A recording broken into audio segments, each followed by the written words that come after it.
Hey guys, it's me, Kromekx back here, and today I'm going to be showing you how to make a simple 3D template for a thumbnail so you can use in your videos. And it is relatively simple. You need Cinema 4D, which is a program that you can get off the internet. It costs money, but you can get it for free, so that won't be too big of a deal. And then you also need Photoshop, which most of you already have. And this will be the letters that we're going to be making right now in Cinema 4D. Okay, so once it's in our 4D, we're going to open up a Lightroom. If we don't have one, we can download one off the internet. I'm using this Lightroom right here by imwooku. So if you want to get this one, you can get it off the internet, but you can use just any other plain Lightroom. And essentially what that does, that gives you some lighting to work in the background, so it will be easier for you to get those shadows in the text. And what we're going to do first is go to Mode Graph and then go to Mode Text, and this is going to generate as a text. And then once it's generated, we're going to bring it in the scene, and we're going to be modifying it to our likings. So there it is. Okay, so we already have it. Now we're going to click here, this tool, and then it should give us some access, and then we can just we can just bring it into the scene. Now for some reason, let me zoom out. There we are. Now we can just bring it into the scene. Now this black part is behind it, so that should be the red shadow. Okay, now let's bring it closer again. And now we're going to modify the depth, so we have it in a 3D, and it looks more 3D like that right now. So for that, we're going to change the depth up to about 47, I think. It looks good. And now we're going to change the font, because this font really looks bad. So we're going to Mode Text, and then we're going to change the font right here. Now I like using one that's called Ash, which is a pretty decent font. It's big and it gives you something to work on. So as you can see here, it's pretty big font, so we're gonna need to size that down, but it gives you something to work on, so I kinda like it a lot.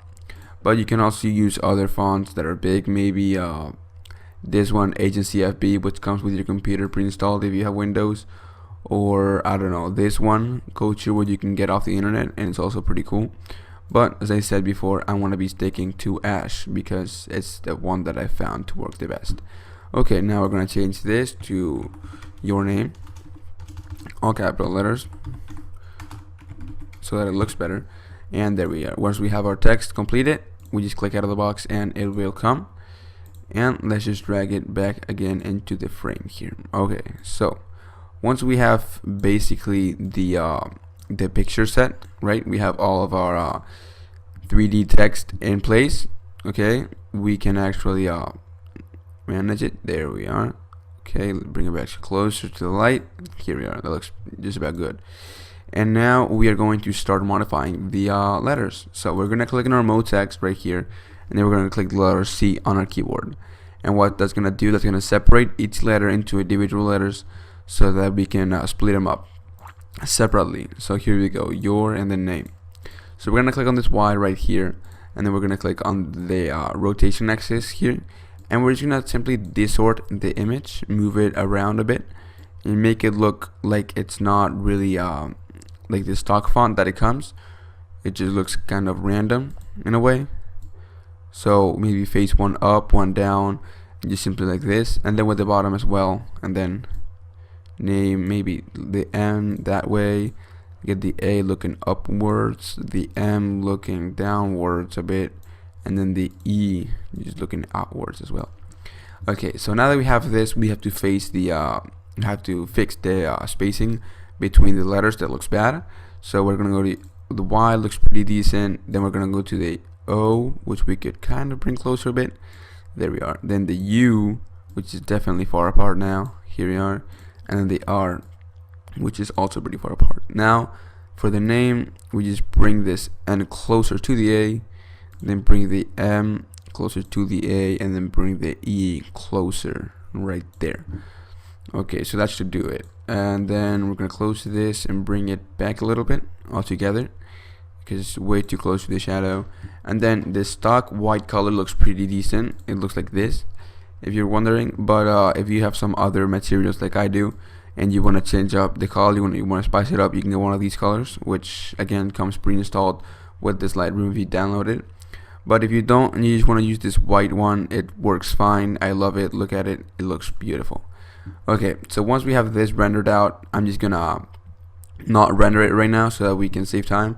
But you simply go here, and then once this window is popped up, you go to output, you put 1920 by 12 by 1080, which is the high definition. Then we have to save.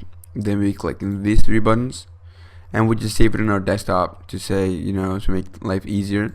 Desktop, and then you click save, and then you have to change the format to PNG, and then change the alpha channel and take it on so that it's checked. That will essentially get rid of the background like blackness, we could say, so that it's a render instead of an image with a black background. Okay, and then once we're done, we're just gonna click here, and it's gonna render an image, and it's gonna give it as a PNG file in our desktop. So I've already go ahead and done that with a different image, so that right now we could save time in this tutorial. So once you have it rendered, you import it into Photoshop. Here we have it, import it, and we're just simply gonna create a new layer right here, and we're gonna make it black. Now to make it black, all you have to do is click on this black icon right here on the second square color, and just change it all the way down to black, and then you click OK, and then you click Control and backspace if you're on a PC.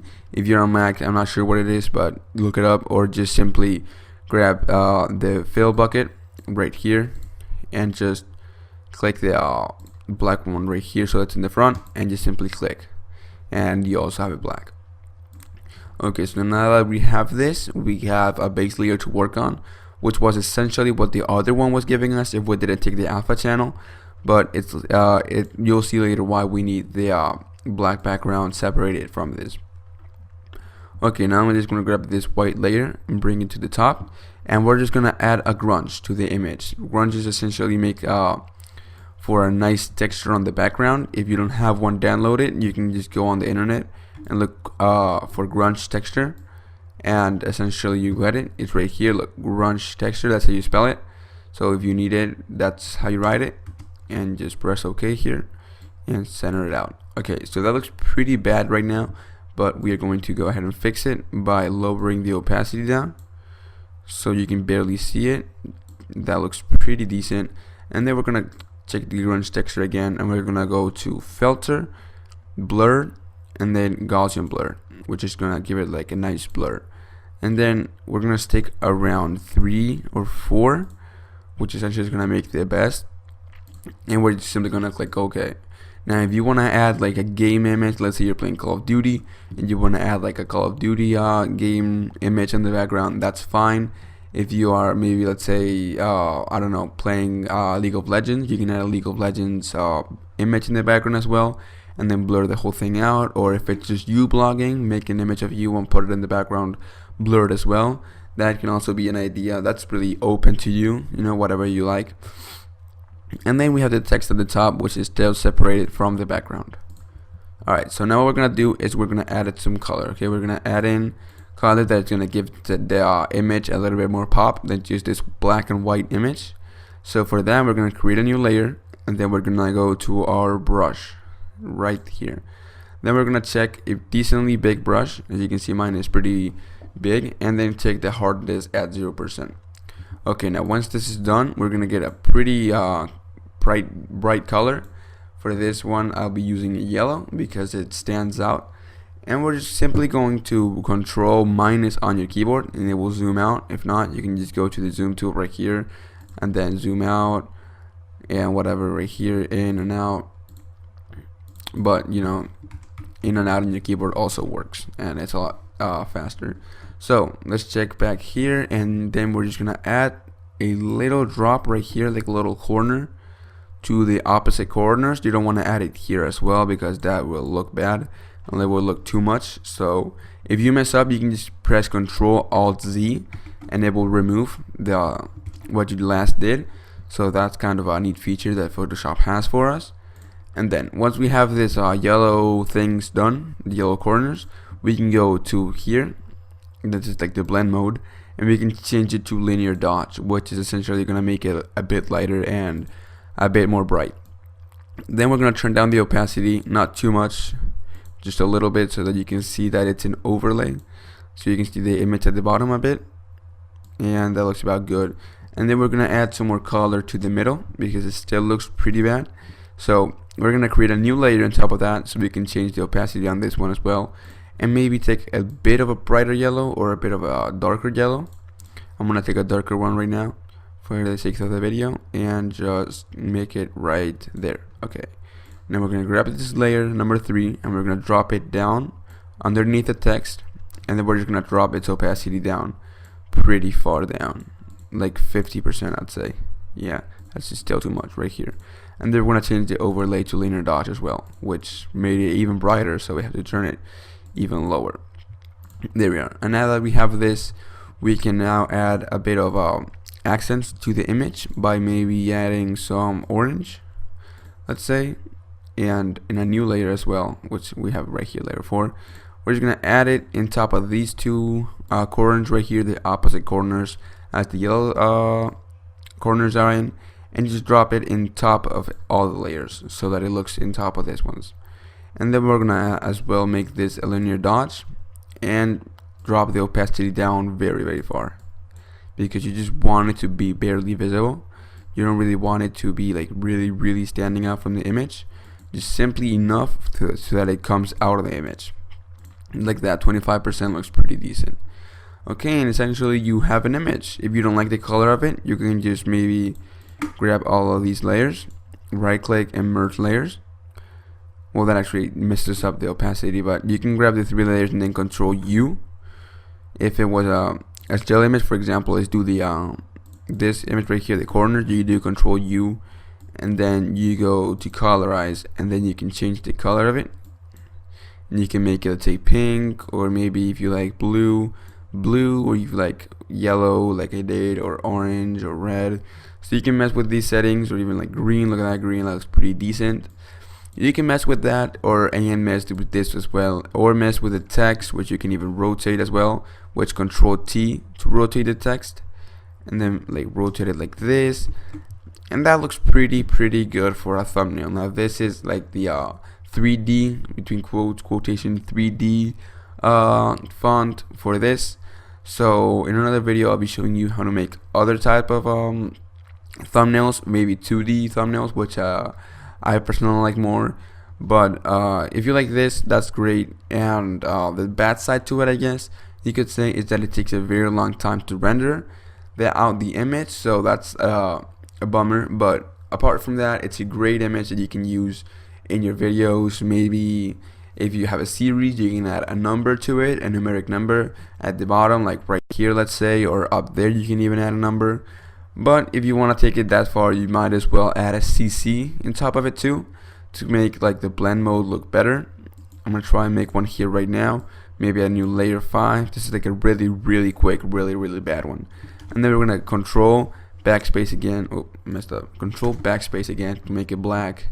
And then we're just gonna go and add screen. No, I messed up.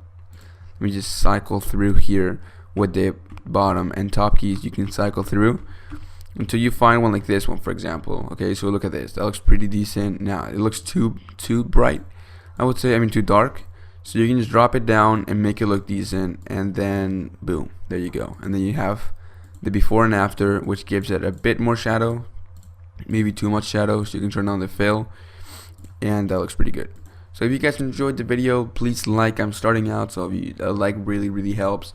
If you like the video, subscribe. You can check out my my thumbnails presets download in the description, or maybe if you like other things, well, you can check that out, and I'll see you guys in the next video. Goodbye.